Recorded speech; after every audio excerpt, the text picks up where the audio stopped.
के पैरों में ताज थे, इतने हुए जलील के जूतों में आ गए। डंके की चोट पे जालिम को बुरा कहता हूँ, मुझे सूली से न जिंदानों से डर लगता है। 47,000 इजरायली और फलस्तीनी मार चुके हैं। क्या है हमारी पॉलिसी सर, क्यों हथियार दे रहे हैं? तो निखिल गुप्ता को किसने ऑर्डर दिया था पनून को मारने का? ये टीपू सुल्तान की फोटो है, क्या आप इससे भी नफरत करेंगे? जिनके बारे में वजीर आजम मोदी ने कहा था कि घुसपैठी है, जिनके बारे में मोदी ने कहा कि ज्यादा बच्चे पैदा करते, जिनको मॉब लिंचिंग के जरिए मारा जा रहा है, ओबीसी समाज के एमपी अब अपर कास्ट एमपी के बराबर हो चुके हैं और 14% मुसलमान सिर्फ 4% जीत कर आते हैं। मंत्री जी को पेट में दर्द हुआ, माशाल्लाह, शुक्रिया उनका।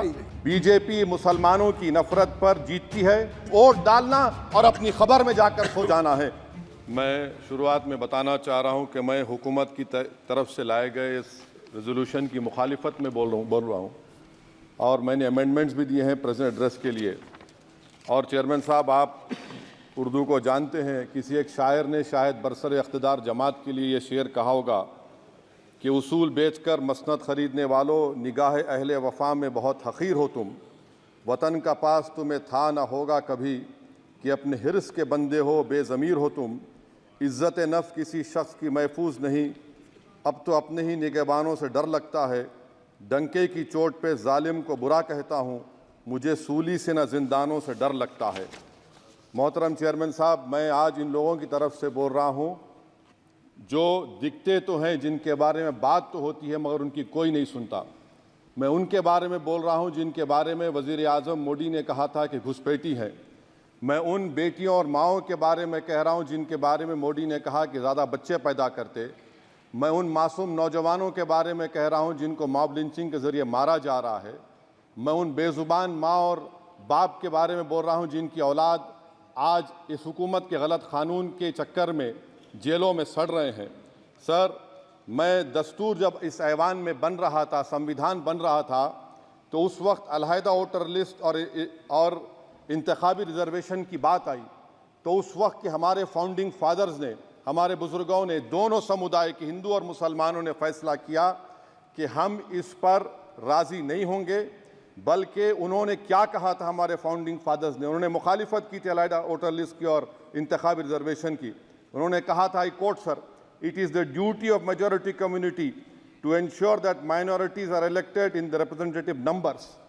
बीजेपी मुसलमानों की नफरत पर जीतती है और मुसलमानों के नाम निहाद मसीहा मुसलमानों के 90% ज़्यादा वोट हासिल करते हैं, मगर फिर भी इस ऐवान के दरवाजे नहीं खुलते मुसलमानों के लिए और सिर्फ 4% मुसलमान जीत कर आते हैं। सर, संविधान सिर्फ एक किताब नहीं है जिसे चूमा जाए, संविधान एक किताब नहीं है जिसे दिखाया जाए, संविधान एक सिंबल भी है, मगर संविधान एक हमारे बुजुर्गों के ख्वाबों की किताब है। हमारे जमहूरियत को हमारे बुजुर्गों ने इस तरह समझा, हमारे फाउंडिंग फादर्स ने इस तरह जमहूरियत को समझा कि इसमें हर समुदाय और मजहब और समाज के मानने वाले लोगों की राय को शामिल किया जाएगा इस मुल्क को चलाने के लिए। मगर इस ऐवान में सिर्फ 4% मुसलमान जीत कर आते हैं। मैं संविधान से जो मोहब्बत के दावे करते हैं उनसे कहूँगा कि कभी उठाकर पढ़ो कॉन्स्टिट्यूंट असेंबली डिबेट्स में कि नेहरू ने, HC मुखर्जी ने, सरदार हुकुम सिंह ने माइनॉरिटीज़ के बारे में क्या कहा था। सर, वतन अजीज़ का मुस्तकबिल कैसा होगा जब बीजेपी मुझे गायब करना चाहती है और दीगर हिज़्ब इख्तिलाफ की पार्टियां के लिए मेरा वजूद सिर्फ वोट डालना और अपनी खबर में जाकर सो जाना है। इसीलिए आप देखते हैं कि समाजी इंसाफ है सर कि 4% मुसलमान जीत कर आते हैं। सर, इस ऐवान में ओबीसी समाज के एमपी अब अपर कास्ट के एमपी के बराबर हो चुके हैं। ओबीसी समाज के एमपी अब अपर कास्ट एमपी के बराबर हो चुके हैं और 14% मुसलमान सिर्फ 4% जीत कर आते हैं। CSDS का डेटा ये बताता है कि इस मुल्क में जो वोट बैंक है, जो एक मुश्त वोट डालता है, वो अपर कास्ट का है। मुसलमान का कभी ना वोट बैंक था ना कभी रहेगा। सर, 4 जून के बाद 6 मुसलमानों की मॉब लिंचिंग हुई, 11 घरों को मध्य प्रदेश में मोदी के बुलडोजर ने निस्तो नाबूद कर दिया। हिमाचल प्रदेश में एक मुसलमान की एक दुकान को लूट लिया गया और हिज़्ब इख्तिलाफ की पार्टियों की तरफ से सन्नाटा है। शायद अब वक्त आ चुका है कि लफ्ज मुसलमान का नाम लेना भी अब उस पर पाबंदी आयद कर दी जाएगी। सर, मैं ये बात बताना चाह रहा हूँ कि नरेंद्र मोदी को जो मैंडेट मिला है, और अभी उन्होंने उल्लेख करा कि मोदी के बुलडोजर ने वहाँ मॉब लिंचिंग करा है, उसको भी ऑथेंटिकेट करा जाए। निश्चित तौर से इसको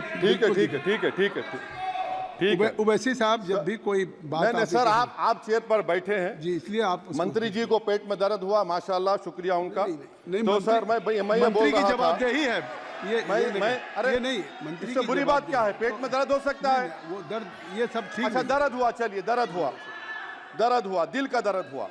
तो सर, जो नरेंद्र मोदी को मैंडेट मिला है वो सिर्फ और सिर्फ मुसलमानों की नफरत पर हिंदुत्व की वजह से मिला है। I would like to say it is not Modi's in dock, but every single person voted him despite his anti Muslim voice. And I would like to tell the position parties, this is not a moral victory for you, this is a victory of majoritarianism. Everyone should contemplate and do introspection. Why is it that the OBCs and the upper caste are getting their due representation? Why are the Muslims not getting? Are we here only to vote for you and not to get elected? If that is the case, please tell us that we are only here to vote for you. Sir, आज भारत के आधे नौजवान बेरोजगार हैं और रोजगार की तालाश, बेरोजगारी का आलम यह है सर कि मोदी सरकार के 5 साल में 75 लाख एस्पिरेंट्स की जिंदगी बर्बाद हो गई, 6 पेपर लीक हुआ। बेरोजगारी का आलम यह है सर कि रशिया जा रहे हैं, वहां जाकर अपनी जानों को दे रहे हैं। बेरोजगारी का आलम यह है कि नरेंद्र मोदी रोजगार का कैंप चलाती है नौजवानों के लिए कि तुम इजराइल में जाकर काम करो, उनको कैनन फॉडर बना रही है ताकि फलस्तीनियों की जायदादों को हड़प कर सके। ये भी कंक्लूड कर। अरे सर, मेरा टाइम है। कहाँ टाइम है सर? आप लोग ये टाइम ले लिए मेरा। सर, मैं 2 मिनट दीजिए।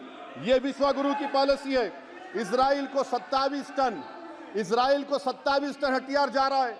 9 मिलियन भारत के लोग गल्फ में काम करते हैं, क्या असर पड़ेगा? 47,000 इजरायली फलस्तीनी मार चुके हैं।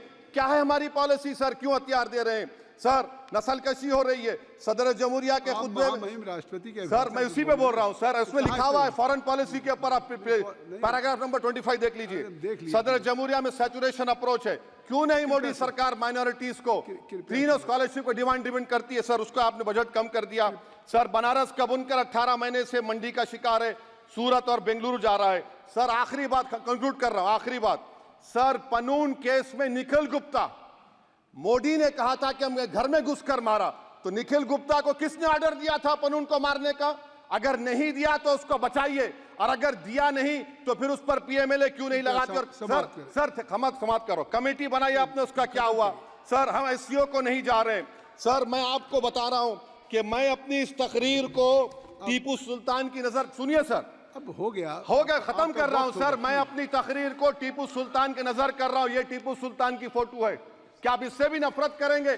सर, ये संविधान में टीपू सुल्तान की फोटो है जिस पर वल्लभ भाई पटेल ने साइन किया, श्यामा प्रसाद मुखर्जी ने साइन किया। ये आपकी नफरत है सर। आखिर में मैं अपनी बात को खत्म कर रहा हूं इस शेर पर कि क्या दिन दिखा रही है सियासत की धूप छांव, जो कल सपूत थे वो कपूतों में आ गए, थे इस कदर अजीम के पैरों में ताज थे, इतने हुए जलील के जूतों में आ गए। बहुत बहुत शुक्रिया सर।